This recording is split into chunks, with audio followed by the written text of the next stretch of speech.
Hey, what's up guys, welcome back to SL Premium. Today I'm going to teach you guys how to get iOS 14 on your iPhone SE, SE2, blah blah blah. Pretty much all iOS 13 phones, actually all of them are supported.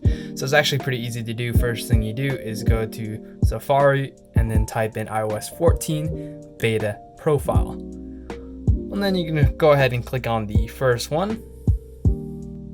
And then click allow.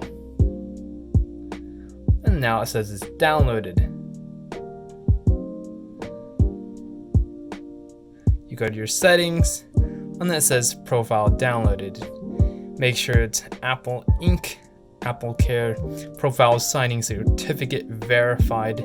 And then all you have to do is click on install, and then enter your passcode. And after that, make sure it's all legit and Apple. Yep, copyright Apple 2020. Then go ahead and install. And now you can just click done. Actually, I don't think you have to reboot. So yeah, that's all you do. And then click on download and install, enter your passcode again, no reboot needed, and then just wait for the magic to happen. And that's about it, guys. Hope you guys enjoyed the video. Subscribe for more iPhone SE2 videos, and catch you guys later. Peace.